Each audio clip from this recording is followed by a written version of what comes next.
Hello everyone. Today we are going to explore the light that guides the airplane safely with a really cool project, a mini airport light flasher. It may look small, but behind this little blinking light is a lot of science, electricity, circuits, and components working together. So let's dive into the world of the blinking light. So let's begin with something super important, electrical energy.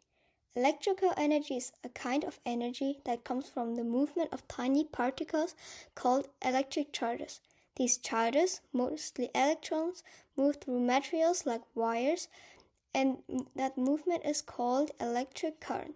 When we use energy, we often change it from electrical energy to another form of energy, such as light, sound, or heat. That's called energy transformation. Now, for those charges to move and do something useful, they need a path to follow. That path is called an electrical circuit. A circuit is a closed loop that lets electric charges flow around it. If the loop is broken, the charges stop moving and nothing happens. A closed loop is when everything is connected in the circuit. There's no hole or other interruption where the electric charges cannot go further. Let's also talk about electric charges and electric fields. An electric charge can be positive or negative. When the charges are opposite, they attract each other.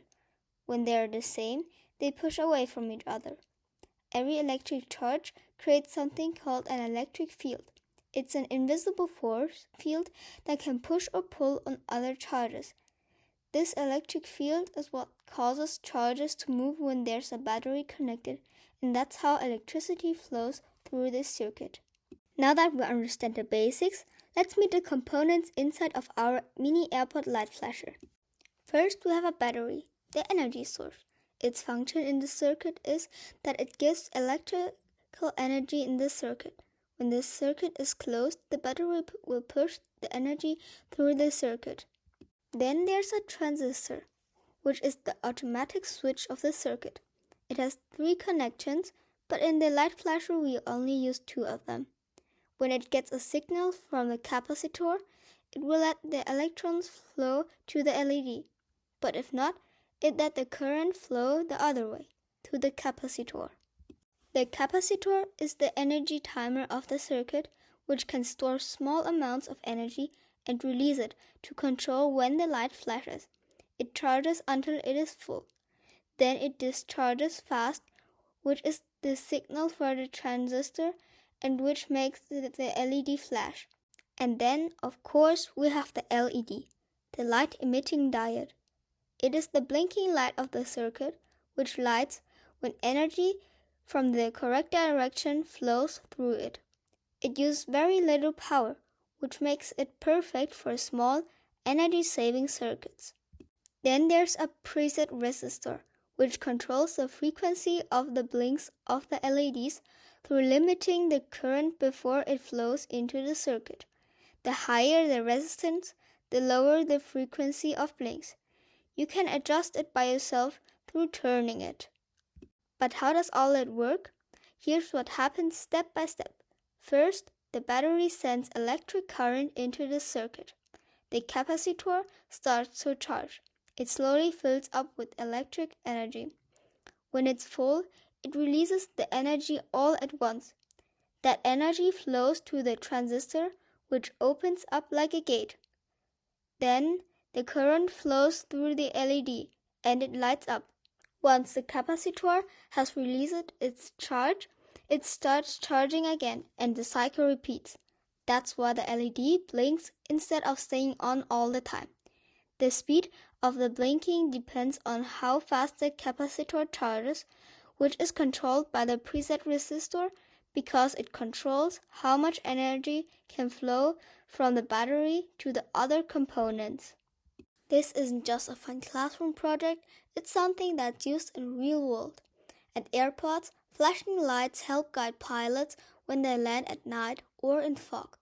They mark the edges of runways, towers, or areas where there might be danger. These kinds of flashing lights are also used in ambulances, on bicycles, in emergency alarms, and even in toys. Through the flashing, they help grab our attention and keep us safe. So is this mini airport light flasher useful? Definitely. It's simple, uses low energy, and does an important job, getting people's attention in places where safety matters. But like all technologies, there are pros and cons. Here are some pros of airport light flashes. They enhance visibility and safety through helping pilots see the runway, towers, and obstacles. They don't use a lot of power, especially when we use LEDs, because they're very efficient. Airport light flashes usually have a long lifespan, which means that they don't need a lot of money or time for their maintenance. It is a simple circuit with basic components which are cost-efficient to produce. Through the different flashing patterns, we can tell the pilot the layout of the airport and many other things. The color can also help. Here are some cons of the airport light flasher. The blinking light can cause light pollution, which can harm near communities or the wildlife around the airport. There is a system failure risk because if one component of the circuit fails, the whole circuit will fail and the LEDs couldn't blink anymore or not in the right pattern. This can cause confusion and accidents. It costs a lot of money to install the big light flasher. It is hard to construct it that it can withstand very harsh conditions such as sub-zero temperatures or strong winds. The airport light flasher relies on energy, so when there's no energy, it cannot work. In the end, this small flasher shows how science helps us solve real-world problems. It uses energy transformation, turning chemical energy from a battery into electrical energy and then into light. It uses electric current in a closed circuit with voltage, resistance, and timing controlled by clever components like capacitors, transistors, and resistors. It mimics real airport systems and helps us understand how we can design technology for safety, efficiency, and visibility. So next time you see a blinking light on a runway, a bike, or a tower, you'll know the science behind it. Thanks for watching, and I hope you enjoyed learning how a small flasher connects to big science.